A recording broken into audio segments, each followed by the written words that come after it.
welcome to Enquire to Choir. My name is Eva and I'm here to help you, fellow choir people. How are you doing? Has your concert season started? By the look of my room, you can recognize that mine has. In today's video, I'm going to answer a question I got via email. I'm going to read it on paper because I film with my phone, so I can't simultaneously read the question and record myself reading it. Hi Eva, I came across your vid, he's a cool guy, on YouTube on how to teach vocal parts. Thank you for leaving an email to reach out for help. You're welcome. My name is Ryan. Hi Ryan. I'm trying to understand a few things about vocal parts. I often see a classification of vocal parts based on range as alto, sopranos, tenor, and bass. But then there is another kind of vocal parts that involves singing a third above the melody line or a third below the melody. What is that called? Is it also referred to as vocal parts? Moreover, are there other ways of harmonizing a melody other than singing a third above or below, thinking about a fifth or that will sound right? Are there any other ways of classifying vocal parts? Interesting question. Okay, so let's divide and conquer. First, about naming the vocal parts. You are right that we often call our voice parts soprano, alto, tenor, bass based on range they have. But the range is not the only thing that is considered here. When you say a vocal part is a soprano, that means that it's in soprano range, but also has a certain quality about it. The sound the sopranos make has a certain timbre, a certain color, and contributes to the sound of a choir in a specific way. So when you name a vocal part soprano, that also means, for the soprano example, that their sound is lighter than the alto part. So it's not just about the range. Let me paint it this way. In orchestra, you name your parts by the instruments. So a violin versus the trumpet, for example, they have a similar range, but they're very different. The type of the instrument is different, the sound they make is different, and they're in the different instrument group. The violin part is called the violin, and the trumpet part is called the trumpet. Another example, violin versus the cello. They're in the same instrument group, but their range is very different. So a violin is a soprano. When you compare it to the vocal ranges, let's say the violin is a soprano and the cello is a tenor. So a soprano and tenor get the sound in the same way, but the sound they make is very different. A violin part will never be the same as the cello part. But what is confusing is when you see soprano, alto, tenor, bass, and they're written in the score, the highest soprano, then alto, then tenor, then bass, that also has a certain information you're maybe not aware of.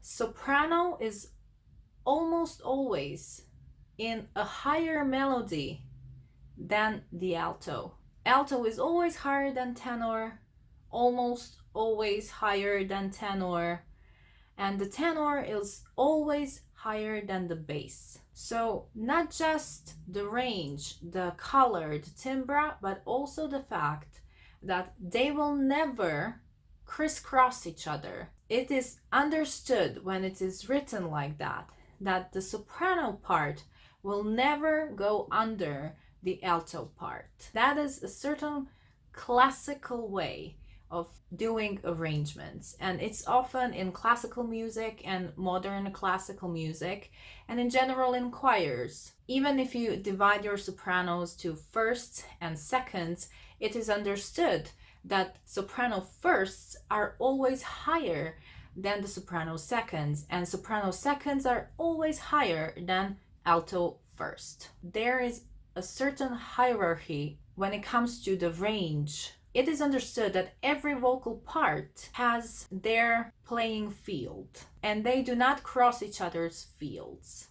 So, what to call them when there is no soprano, alto, tenor, bass. You just have, for example, three melodies. You have the main melody, you have the upper third, and you have the lower third. Well, in this case, you have three voice parts. One is the highest, the upper third, the main melody is in the middle, and the lower third is the lowest voice. If you can't name them by their range or timbre, you can name them simply first voice, second voice, third voice, 17th voice by numbers.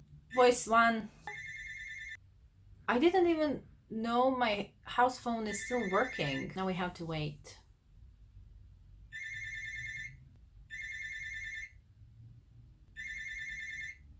Persistent. Where was I? So, voice 1, voice 2, voice 3, etc. You arrange them from the highest to the lowest and just name them like that. If you wish to be more fancy, you can call them by Italian names. Most of the idioms in classical music and music in general is Italian. Primo, secondo, etc. You write it like this. Let's take, for example, a singer that has backup singers or backing singers. The thing the backup singers are singing is actually voice parts they're adding to the main melody. The main melody is the main melody. All the other voice parts are added to the main melody. If you wish to arrange them in a specific order, you arrange them from the highest to the lowest and then name them first, second, third, fourth voice, etc. Every new melody is a new vocal part. The number of voice parts is as you wish it to be.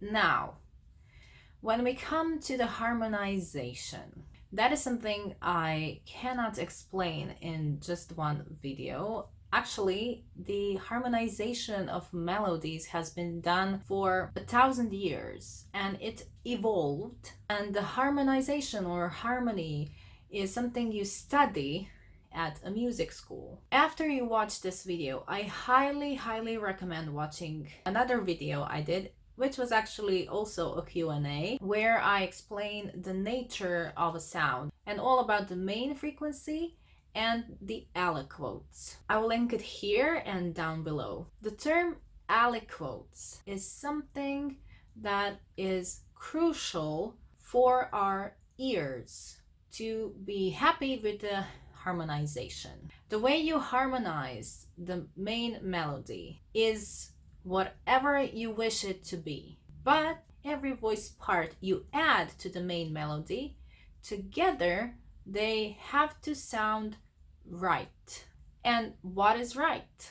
I have different tastes than you, probably. Maybe we have the same. What is right is debatable, but what I can tell you for certain is some additional voice parts to the main melody sound better than others. The upper third, or adding a third above the main melody, is something that people figured out that worked. That is, I think, the safest way, especially in popular music, in modern music. Adding an upper third is almost always a yes. However, there are examples when that sounds silly or strange, so you have to try it, listen to it, and figure out whether you like it or not. When it comes to adding the lower third, a third under the main melody, actually you're adding a sixth,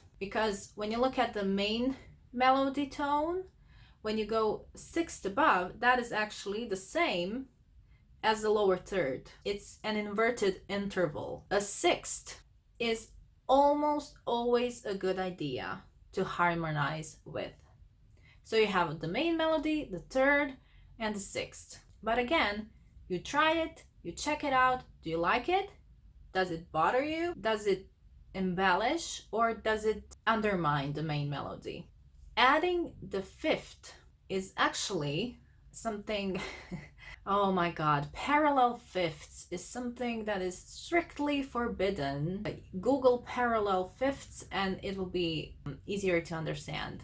It's not forbidden. It was forbidden once upon a time, but it's not anymore. The reason why you're thinking about adding the fifth is because when you add the third and the fifth, you get a chord. You said you played the guitar, so when you get a C major chord, you do the chord, but you're playing three tones. You're playing the C, the E, and the G. The C is the main tone. E is the third to the C, and G is the fifth to the C. That is why the fifth could sound okay, but again, you have to try it and then see if it sounds okay. When you add a third, you don't have to follow the melody all the way through. In thirds, you can go down, you can go up, you can go to the fifth, you can come to the main melody. But there are a million possible ways you can harmonize the main melody. That is not something I can instruct you how to do it. But I can tell you, thirds, up, below are a good idea. Sixths, octaves, fourths, sometimes it depends. Fifths are better than the fourths, but also debatable. The conclusion for this rant is try it by yourself and look for what sounds right. You asked me if I could point you to additional information about this. You can Google harmonization, vocal parts, arrangements, how to vocalize, etc. But you can also listen to a lot of modern music, popular music right now, or 40 years ago, and listen to the backing singers, the backup singers. They're singing the lines you are looking for, especially if you listen to live performances. The singer has a band and has 2 to 3 backing singers, right? So they're not a choir, and they're certainly not soprano, alto, tenor, bass, or soprano, alto. They're voice 1, voice 2, or this is Eva's part, this is Ryan's part, this is Vanya's part. So that's okay. Each and every one of them has a different melody that together added to the main melody sang by, I don't know, Joe Cocker, sounds amazing. That is something you are trying to do. Listen a lot of music, study it, try it. If something doesn't sound right, that is okay. Find something new. Find another melody and have fun. This is a process and you figure out things as you go. Okay, so that is the answer to your question. I hope it answered your question. If you, as Ryan, have a certain question, you can email me. If you wish to see more from Enquire to Choir, you can watch all of the other videos here and you can subscribe. New videos coming soon, I promise, and have a great concert season. I am sure it's gonna be a great one. Conduct well, conductors, and I'll see you next time. Bye!